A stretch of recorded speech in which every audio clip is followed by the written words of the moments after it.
திருப்பூர் மாவட்டம் அன்னை கார்டன் பகுதியில் உள்ள மாநகராட்சிக்கு சொந்தமான இடம் ஆக்கிரமிக்கப்பட்டுள்ளதாகவும் சாலையின் நடுவே சுற்றுச்சுவர் கட்டப்பட்டதால் பொதுமக்கள் அவதிக்குள்ளாவதாகவும் முதற்கட்ட தகவல் வெளியாகியுள்ளது. உடனுக்குடன் நிரலையில் பார்த்து வருகிறோம். மாநகராட்சியிடம் அனுமதி பெறாமல் சுமார் 5 அடி உயரத்திற்கு சுற்றுச்சுவர் கட்டப்பட்டுள்ளதால் பொதுமக்கள் அதிர்ச்சியடைந்துள்ளனர். போக்குவரத்துக்கு இடையூறாக சுற்றுச்சுவர் கட்டப்பட்டுள்ளதால் அகற்றக்கோரி ஒரு தரப்பினர் குற்றச்சாட்டை முன்வைத்துள்ளனர். இத்தொடர்பான கூடுதல் தகவல்களை தருகிறார் செய்தியாளர் விஜயன். இப்ப அன்னை கார்டன் பகுதியில் சாலைக்கு நடுவே சுற்றுச்சுவர் கட்டப்பட்டிருக்கிறது. இது பற்றி விரிவா தகவல்களை பகிர்ந்துக்கங்க. வணக்கம் பூர்ணிமா. திருப்பூர் மாநகரம் அந்த காந்தி நகர் அருகே இருக்கக்கூடிய அந்த அன்னை கார்டன் பகுதியில மாநகராட்சிக்கு சொந்தமான ஒரு பொது பாதைய இடத்துல 10 அடி உயரத்திற்கு திடீர்னு சுவர் கட்டியிருக்கிறாங்க. அதாவது இதனால அப்பகுதியில் வசிக்கக்கூடிய மக்கள் 3 கிலோமீட்டர் தூரத்திற்கு சுற்றி செல்லக்கூடிய ஒரு அவலமான நிலை காணப்படுது.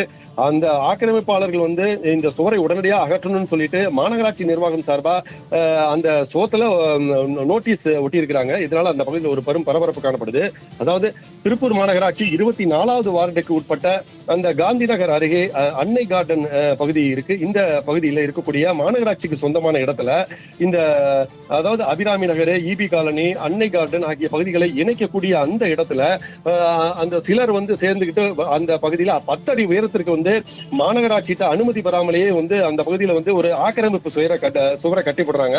இதனால இந்த சுற்றுச்சுவர் காரணமாக பொதுமக்களுக்கும் போக்குவரத்திற்கு இடையூறாக இருப்பதால இந்த பொது பாதையை ஆக்கிரமித்து கட்டப்பட்டிருக்கக்கூடிய இந்த சுவரை உடனடியாக அகற்றி தரணும்னு சொல்லிட்டு அப்பகுதி மக்கள் முதலமைச்சருடைய தனிப்பிரிவிற்கும் மாநகராட்சி நிர்வாகத்திற்கும் புகார் தெரிவிக்கிறாங்க. அதனைத் தொடர்ந்து மாநகராட்சி நிர்வாகம் அந்த பகுதியில் ஆய்வு மேற்கொண்டு இந்த பொது பாதையை அந்த அடைச்சிருக்கக்கூடிய இந்த சுவரை உடனடியாக அகற்றணும்னு சொல்லிட்டு கடந்த 21ஆம் தேதி அந்த சுவற்றின் மேல ஒரு சுற்றறிக்கையை ஒட்டிட்டு போயிடுறாங்க. 10 நாட்கள் ஆகியும் இப்ப இன்னைக்கு வரைக்குமே அந்த சுவரை ஆக்கிரமிப்பாளர்கள் அந்த சுவரை இதுவரைக்குமே அகற்றல.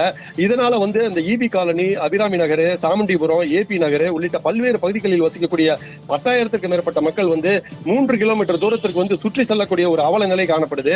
மாநகராட்சி நிர்வாகம் வழங்கியுள்ள இந்த சுற்றறிக்கையில ஆக்கிரமிப்பாளர்கள் உடனடியாக இந்த சுற்றுச்சுவரை அகற்ற வேண்டும், இல்லைன்னா சட்டப்படி அதற்கான செலவு தொகையை ஆக்கிரமிப்பாளர்கள் இருந்து வசூலிக்கப்படும் என அறிவுறுத்தியதான் அந்த நோட்டீஸ்ல ஒட்டி இருக்கிறாங்க. ஆனா அப்படி இருந்து இன்னைக்கு 10 நாட்கள் ஆகியும் இன்னும் அந்த சுவற்றுல அந்த ஆக்கிரமிப்பு சுவர் அகற்றப்படலைங்கிறது அப்பகுதி மக்கள்கிட்ட வேதனையா இருக்கு. பூர்ணிமா, கள நிலவரத்தை பகிர்ந்து கொண்டமைக்கு நன்றி விஜயன்.